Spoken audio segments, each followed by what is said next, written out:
तो estimating and costing में जो आपका टॉपिक चल रहा था वो चल रहा था आपका सब स्टेशन। और लास्ट टॉपिक हमने इसमें कंपोनेंट्स पढ़ लिए थे, कौन कौन सा कंपोनेंट्स हमारे पास सब स्टेशन में यूज होता है। कौन कौन सा था आपके पास में? ट्रांसफार्मर था, सर्किट ब्रेकर था, इंसुलेटर था, पोल है आपके पास में, और क्या था आपके पास में? इंस्ट्रूमेंट ट्रांसफार्मर था,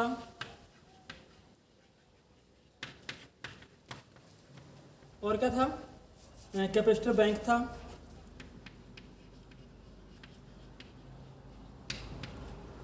ये सब जो टॉपिक था कल हम लोगों ने क्या किया था, पढ़ लिया था पूरी तरीके से। ठीक है, आज आप लोग का नया टॉपिक स्टार्ट होगा, और जिसने नहीं पढ़ा प्रीवियस वीडियो देखिए। वैसे मैं फिर से एक बार रिपीट कर देता हूँ। ट्रांसफार्मर क्या करता है? इलेक्ट्रिकल पावर को एक सर्किट में दूसरे सर्किट में क्या करते हैं? ट्रांसफर करने का काम करता है। सेम फ्रीक्वेंसी के साथ में बट वोल्टेज लेवल क्या हो सकता है इसका? कम या ज़्यादा हो सकता है, वो डिपेंड करता है हमें कितना वोल्टेज चाहिए। ठीक है, दूसरी जो बात आपके पास में आती है वो क्या आती है? Circuit breaker. तो सर्किट ब्रेकर का सिर्फ एक ही काम है, सर्किट को क्या करना? तोड़ना। मेक और ब्रेक करने का काम करता है, मतलब कनेक्शन को जोड़ने और तोड़ने का काम करता है। वो कौन होता है आपके पास में? Circuit breaker. आइसोलेटर भी ऐसा एक स्विच है। आइसोलेटर भी क्या है? एक स्विच है जो भी क्या करता है? सर्किट को कनेक्ट और डिस्कनेक्ट करने का काम करता है। एक रिले, रिले भी था।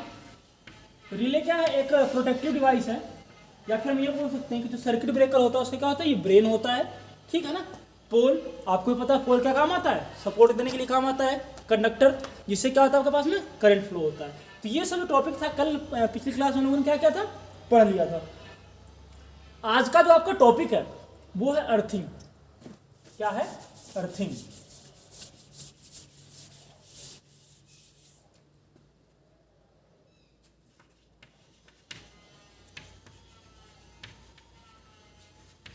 अर्थिंग, अर्थिंग का मतलब होता क्या है? अर्थिंग आपके पास क्या हो सकता है, सोचो। अर्थिंग क्या है कि जैसे कि हमारे पास में कोई भी पाइप है, प्लेट है, रॉड है, जिस जो भी है वो क्या करते हैं, उस धरती के अंदर हम क्या करते हैं, उसको हम गाड़ते हैं। वो जो प्रोसेस उसको हम क्या बोल सकते हैं? अर्थिंग बोल सकते हैं। या फिर हम ये भी बोल सकते हैं कि the process of transferring the immediate discharge of the electrical energy. मतलब जो हमारे पास में क्या है, जो इलेक्ट्रिकल एनर्जी है उसको क्या करना है? इमीडिएट, जैसे ही वो उत्पन्न हुआ उसको क्या कर देना? उसी टाइम पे जब डिस्चार्ज कर देते हैं, वो जो प्रोसेस होता है उसे हम क्या बोलते हैं? अर्थिंग बोलते हैं। क्या रीजन हो सकता है कि उसमें करंट आए? कोई भी सर्किट में करंट क्यों आता है? कैसे, मतलब क्या रीजन है कि हम अर्थिंग, या फिर हम ये बोले कि नीड, अर्थिंग की जरूरत क्यों पड़ी? तो देखो, सबसे पहली बात तो ये है कि जैसे आपके पास जो भी आप इंस्ट्रूमेंट यूज कर रहे हो, जैसे सपोज कर लो आपके पास में फ्रिज है, या फिर आपने सॉकेट देखा होगा। पहले हम सॉकेट की बात करते हैं। तो ये सॉकेट है, इसमें 3 पिन बना होता है, फिर 5 पिन बने होते हैं। 5 पिन होते हैं ना, जनरली 5 पिन के सॉकेट बने होते हैं। तो इसमें क्या रीजन है, क्यों इसमें ये 5 पिन दिया गया? क्योंकि हम यूज तो इन चारों का ही करते हैं, दो ऊपर वाला यूज करते हैं और 2 नीचे वाला यूज करते हैं। अगर ये ना रहे तभी हमारे पास में काम चल जाता है। और तीसरी सोचने की बात ये है कि ये वाला पिन ना सबसे ज्यादा मोटा चौड़ा बनाया जाता है, क्यों बनाया जाता है? तो इसके पीछे जो रीजन है अर्थिंग का। क्योंकि अर्थिंग क्या करता है, ये पिन होता है आपके लिए अर्थिंग करने के लिए। हम करते नहीं है, हम होशियार बहुत ज़्यादा इसलिए हम नहीं करते हैं। बनाने वाला बेवकूफ़ था इसलिए बना गया। लेकिन कंपनी अगर कुछ वेस्टेज कर रही है, पैसा लगा रहा है, उसको अगर गवर्नमेंट ने बोला है तो हमें इसका भी यूज करना चाहिए। जैसे क्या कहता है गवर्नमेंट, बोलता है हमें हेलमेट लगा कर चलानी चाहिए, ड्राइविंग करनी चाहिए, लेकिन हम नहीं करते हैं क्योंकि हम ज़्यादा समझदार है, गवर्नमेंट बेवकूफ़ है।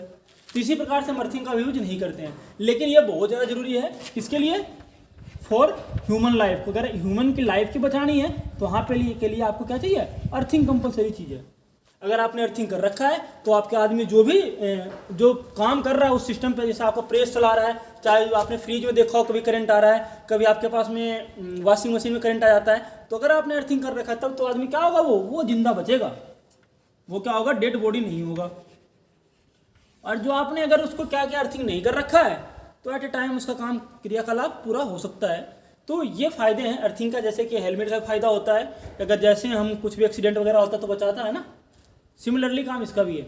जैसे अगर कोई एक्सीडेंट होगा तो उसमें क्या करेगा? ये बचाने का काम करेगा। वो क्या होगा? आपके पास में अर्थिंग होगा।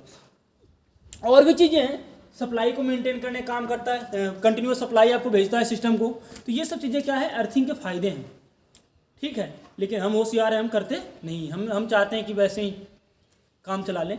तो अगर हम इलेक्ट्रिसिटी का जो रूल है अगर उसको फॉलो करें तो ये जो मोटा वाला पॉइंट होता है उसमें हमें क्या करना चाहिए, आपको अर्थिंग करनी चाहिए, ताकि जो भी ह्यूमन बॉडी है उसको करंट ना लगे, ठीक है। अब एक बात और आता है कि अगर हम अर्थिंग कर रहे हैं तो अर्थिंग के लिए हमारे पास क्या है कि 4 मेथड है। 4 मेथड हम यूज़ करते हैं। पहला यूज़ करते हैं प्लेट अर्थिंग, प्लेट अर्थिंग। दूसरा पाइप अर्थिंग, पाइप अर्थिंग। तीसरा हम यूज करते हैं स्ट्रिप अर्थिंग, स्ट्रिप अर्थिंग। और चौथा जो हम यूज करते हैं उसे क्या बोलते हैं, उसे हम बोलते हैं जी रॉड अर्थिंग, रॉड अर्थिंग। यही 4 मेथड का हम क्या करते हैं, यूज करते हैं, plate, pipe, strip and rod. जो सबसे ज़्यादा कारगर अर्थिंग है, जो सबसे ज़्यादा कारगर अर्थिंग है वो ये दोनों अर्थिंग है। अगर हम ये दोनों अर्थिंग करेंगे तो हमारे पास में आदमी को बचाने के चांसेस क्या है, ज़्यादा है। जैसे अगर बाई चांस प्रेस कर रहे हो और प्रेस का कोई वायर टूट करके और जाकर के अगर प्रेस में जो करंट आना शुरू हो गया ना, तो उसमें अगर ये दोनों अर्थिंग है तो आपके बचने की संभावना क्या है, ज़्यादा है। लेकिन सबसे ज़्यादा पता है अर्थिंग कौन से करवाते हैं, करवाते भी कोई है तो ये वाला करवाता है, स्ट्रिप वाला। क्योंकि मैं दिखाना भी तो होता है ना कि हमने अर्थिंग करवा रखी है, लेकिन ये कोई इतना फायदेमंद नहीं है, ये टेम्प्रोरी काम के लिए, कुछ देर तो काम करेगा उसके बाद बंद कर जाता है काम करना। इसलिए अर्थिंग करवाने के बाद भी कई बार करंट आता है ना, बैक करंट, तो ये रीजन है जी कि हमारी अर्थिंग क्या है, ये कमज़ोर है। और इसको मजबूत हम कैसे करेंगे, हम वो भी सोचेंगे, देखेंगे। लेकिन बात ये आती है कि हमें करवाने कौन सी चाहिए, या तो पाइप वाली करवानी चाहिए या तो प्लेट वाली करवानी चाहिए। करवाने का तो हम स्ट्रिप वाली भी करवा देते हैं और ये रॉड भी डलवा देते हैं, लेकिन ये दोनों इतना कारगर आपके लिए नहीं है। तो बात ये आती है कि अगर हम पाइप अर्थिंग करवाएं तो पाइप अर्थिंग का क्या सिस्टम चलता है, कैसे कैसे चलता है, पहले तो हम वो देखते हैं। फिर हम प्लेट अर्थिंग में आएंगे, प्लेट अर्थिंग वाले हमारे पास में क्या सिस्टम चलता है वो देखेंगे। और फिर क्या बोलते हैं कि फिर हम स्ट्रिप और रोड को देखेंगे, और फिर हम कैसे अर्थ रेजिस्टेंस मेंटेन करेंगे वो देखेंगे। तो जो प्लेट अर्थिंग होता है ना, तो हमने पाइप प्लेट देखते हैं क्योंकि इंपॉर्टेंस सबसे ज़्यादा यही है। और ये पूछा भी जाता है question, different types of earthing 10 number में, अगर डेफिनेशन तो पक्का आएगा 2 नंबर में, कन्फर्म कीजिए ये। तो अगर पाइप अर्थिंग में बोले तो क्या करते हैं कि एक जीआई का पाइप लेते हैं, लोहे का जो जीआई पाइप होता है पाइप लेते हैं, इस प्रकार जैसे प्लेन ये पाइप है, ये पाइप हो गया, ये पाइप है। इसमें हम क्या करते हैं, कट होल बनाते हैं, कट इस प्रकार का कट बना दिया, ये कट, ये फिर क्या करते हैं धरती के अंदर में इसको 4 से 5 मीटर अंदर, 4 to 5 मीटर नीचे क्या करते हैं धरती के अंदर इसको हम गाड़ते हैं, वो बोर करके फिर हम इसको डाल देते हैं। इसके जो जगह है इसमें क्या करते हैं हम, चारकोल, साल्ट, गाय का गोबर, भैंस का गोबर, जो भी है इस सबको हम क्या करते हैं यहाँ पे डाल देते हैं, ताकि क्या बना रहे यहाँ पे मॉइस्चर क्या रहे, मेंटेन रहे, मॉइस्चर मेंटेन रहे, ठीक है। इसके लिए हम यहाँ पे गोबर गाबर डालते रहते हैं। ऊपर क्या बनाते हैं, कुप्पी सा बनाते हैं, इस प्रकार का कुप्पी सा बनाते हैं, इस प्रकार कुप्पी बनाते हैं। और फिर हम क्या करते हैं, यहाँ से जैसे ही हमारे पास बारिश का मौसम है तो बारिश होता रहता है, पानी इसको मिलता रहता है, लेकिन जैसे ही गर्मी का मौसम आता है तो इसमें क्या कर देते हैं, ऊपर से नमक मिला करके पानी में डाल देते हैं कि जाओ अपना अर्थिंग बनाते रहो। अब ये क्या होता है, यहाँ कटा हुआ, यहाँ कटा हुआ, तो इससे पानी यहाँ पे आ गया, इससे पानी यहाँ पे आ गया, और इससे पानी आपके पास में यहाँ पे आ गया, तो ये अर्थ क्या रहता है, इसका मेंटेन रहता है, ठीक है ना। तो इसलिए हम क्या करते हैं, पाइप अर्थिंग का हम यूज करते हैं। दूसरा जो आता है आपके पास में वो क्या होता है, प्लेट अर्थिंग होता है। प्लेट अर्थिंग वाला वो सेम सा ही सिस्टम है, उसमें क्या होता है कि 600 बाई 600 में हम प्लेट ले लेते हैं, 600 बाई 600 में का प्लेट लेकर के, और इस प्लेट के ऊपर हम क्या करते हैं, यहाँ पर फिर वैसे ही पानी डालने का सिस्टम बना देते हैं, और यहाँ आसपास में क्या करते हैं, गोबर वगैरह डाल देते हैं, ताकि जो भी हमारे पास में क्या है वो अर्थिंग अर्थ जो इसके पास क्या हो आपके पास में मेंटेन रहे। जो एक आपके पास स्ट्रिप वाली है, तो स्ट्रिप में क्या करते हैं, पतली से पत्थर स्ट्रिप लेकर के उसको धरती के अंदर में लगा देते हैं। जो चौड़ी सी पतली होती नहीं है लोहे वाली या जीआई की, उसको क्या करते हैं जमीन के अंदर हम गाड़ देते हैं। और रोड तो आपको पता ही है, एक सरिया लेंगे और धरती के अंदर में क्या करेंगे, उसको हम गाड़ेंगे। तो ये तो था सारे अर्थिंग के बारे में। अब बातें आती है कि जो अगर आइडियल अर्थिंग है तो उसका रेजिस्टेंस कितना होना चाहिए। तो अगर कोई आइडियल अर्थिंग है तो उसका रेजिस्टेंस कितना होना चाहिए, 1 ओम, 0.5 ओम से लेकर के 1 ओम। अगर सही है तो मैक्सिमम में 2 ओम तक चल सकता है। जितना इसका रेजिस्टेंस कम रहेगा उतना ही आदमी क्या रहेगा, यहाँ पे सुरक्षित रहेगा।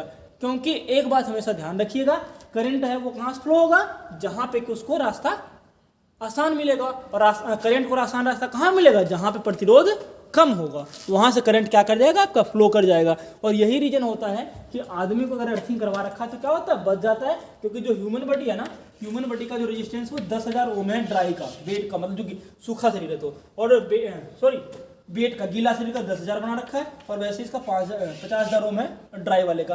तो इसलिए ऐसा होता है कि अगर अर्थिंग कर रखे तो हम बचेंगे, नहीं कर रखे तो जाना तो है ही। ठीक है ना? तो ये है आपके लिए आज का टॉपिक था।